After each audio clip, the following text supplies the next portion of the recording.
Having a great mind is not enough. One must learn how to use it in order to be successful. Hello everyone, I hope you're all fine, guys.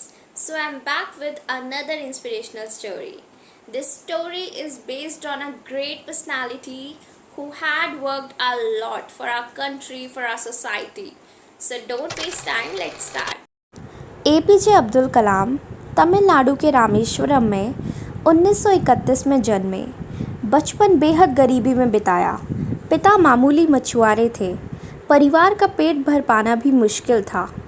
इतनी गरीबी में रहने के बावजूद शुरू से ही पढ़ने की लगन थी। ये अपने परिवार में 4 भाई एक बहन में सबसे छोटे थे, लेकिन ज़िंदगी में इतनी परेशानियां देखने के बावजूद हिम्मत नहीं हारे। पढ़ते गए और आगे बढ़ते गए। फिर कलाम भारत के 11वें राष्ट्रपति बने। जब छोटे थे तो पढ़ाई का ख्वाब आंखों में सजाए। खेल खिलौनों की उम्र में पढ़ाई का खर्च निकालने के लिए अखबार बेचे। 8 साल की उम्र में सुबह 4 बजे उठते, रोज़ के काम के बाद मैथ्स पढ़ने जाते। ट्यूशन से लौटकर रामेश्वरम रेलवे और पास के बस स्टेशन पर अखबार बेचते। फिर एक दिन ज़िंदगी में वो मुकाम पाया कि आज तक अखबारों की सुर्खियों में रहते हैं। जब कलाम 5वीं क्लास में थे तो एक दिन टीचर ने सभी बच्चों से पूछा, पक्षी कैसे उड़ पाते हैं? कोई भी बच्चा जवाब नहीं दे सका। अगले दिन टीचर बच्चों को बीच पर ले गए। वहाँ उन्होंने बच्चों को पक्षी दिखाए। उनके उड़ने की वजह, पक्षियों के शरीर का स्ट्रक्चर समझाया। सब बच्चे तो टीचर की बात सुन रहे थे, लेकिन कलाम कुछ कर गुजरने के ख्वाब बुन रहे थे। इसी दिन भविष्य में एविएशन में जाने की ठानी। आगे चलकर मद्रास इंजीनियरिंग कॉलेज से फिज़िक्स और एरोनॉटिकल इंजीनियरिंग की पढ़ाई की। कलाम भारत के पूर्व राष्ट्रपति, जाने माने वैज्ञानिक और इंजीनियर के रूप में प्रसिद्ध हुए।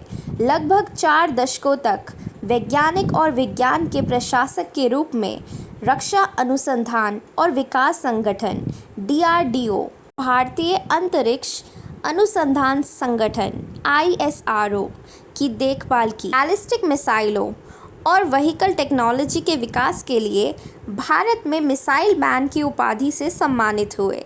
कलाम ने जीवन में अनेक चुनौतियों का सामना किया। उनका जीवन सदा संघर्षशील रहने वाले एक व्यक्ति की कहानी है, जिसने कभी हार नहीं मानी तथा देश हित में अपना सर्वस्व न्यौछावर करते हुए सदा उत्कृष्टता के पथ पर चलते रहे। 71 वर्ष की आयु में भी वह अथक परिश्रम करते हुए भारत को सुपर पावर बनाने की ओर प्रयासरत थे। बार एयरफोर्स के पायलट के साक्षात्कार में 9वें नंबर पर आने के कारण कुल 8 प्रत्याशियों का चयन करना था। उन्हें निराश होना पड़ा था। वे ऋषिकेश बाबा शिवानंद के पास गए एवं अपनी व्यथा उन्हें सुनाई।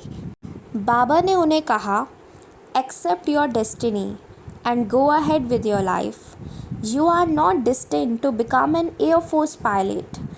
What you are destined to become is not revealed now, but it is predetermined.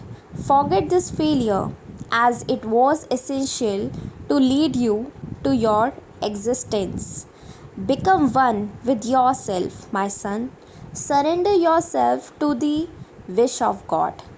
बाबा शिवानंद का कहने का अर्थ यह था कि असफलता से निराश होने की आवश्यकता नहीं है। यह असफलता आपकी दूसरी सफलताओं के द्वार खोल सकती है। तुम्हें जीवन में कहाँ पहुँचना है इसका पता नहीं।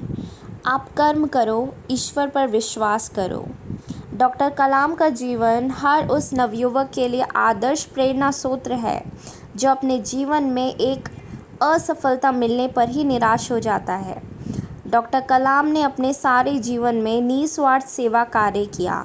उनका राष्ट्र प्रेम और उनका देशभक्ति का जज्बा हर भारतीय के लिए सबक एवं प्रेरणा का पुंज है और हमेशा रहेगा। Thanks for watching. Do like, share and subscribe. I hope you like this story.